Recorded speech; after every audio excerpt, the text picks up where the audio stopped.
Tune into ESG Matters with Risk Insights, where we explore ESG with impact. Hi, everyone, and welcome back to another episode of ESG Matters with Risk Insights. I'm your host, Anushka Bogdanov. Today, I want to touch on women, power, and the architecture of peace. We live in a world of extraordinary contradictions.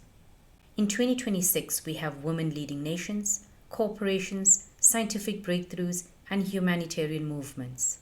And yet, when a so-called Board of Peace is announced at one of the world's most powerful platforms, the World Economic Forum, it consists entirely of men.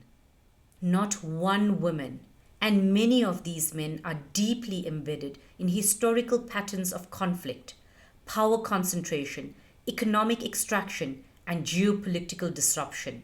Legacies that call into question not only representation, but the very legitimacy of their stewardship over peace.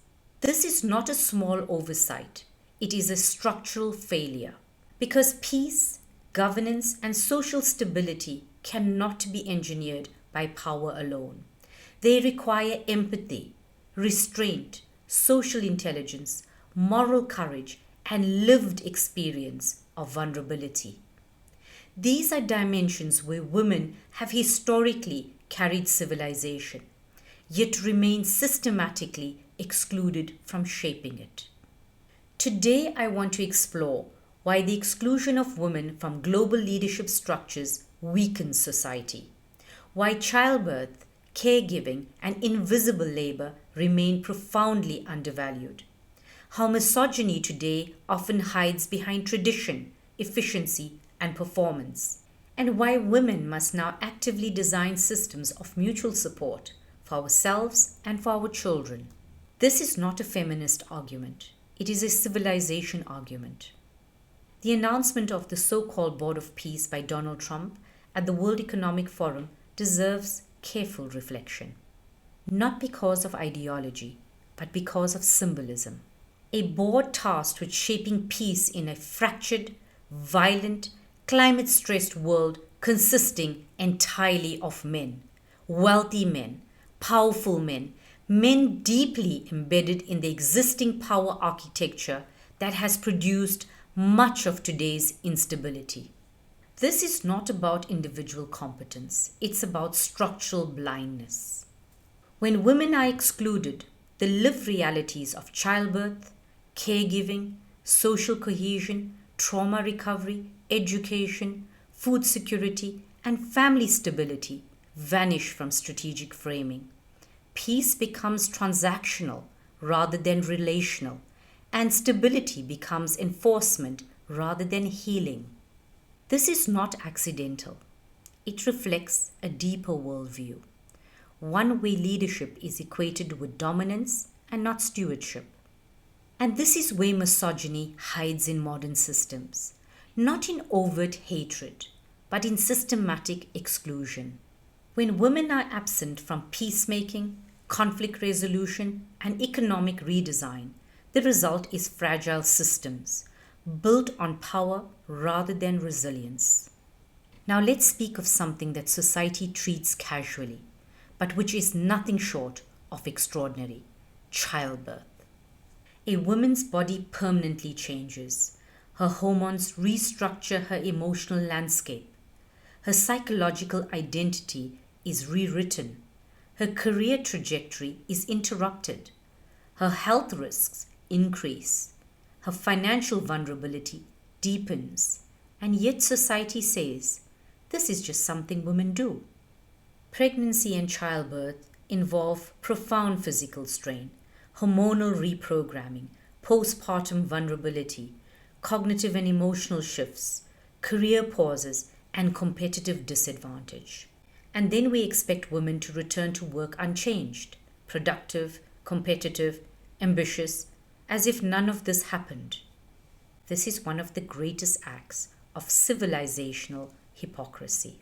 Society survives only because women continue to reproduce, nurture, educate, stabilize, and emotionally anchor families. Women do not merely give birth to children, they give birth to future citizens. And yet, their labor remains unpaid, their sacrifice remains invisible, their exhaustion remains normalized. This is not equality, this is extraction. Across cultures, religions, and continents, women perform the same invisible role. We are harmonizers.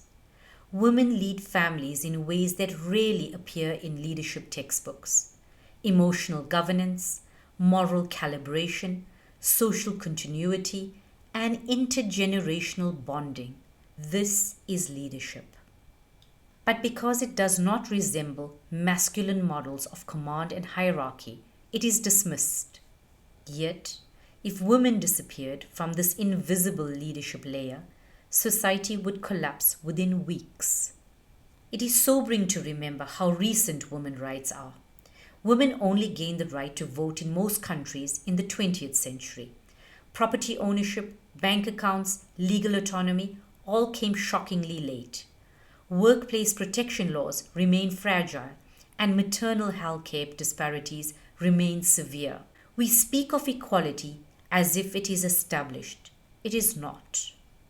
We are only 1 or 2 generations into formal recognition of women as full citizens.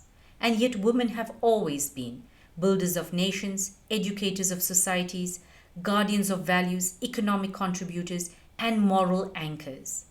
History simply failed to record it properly. When women are excluded from global leadership, peace becomes militarized, economic policy becomes extractive, climate governance becomes transactional, social systems become brittle.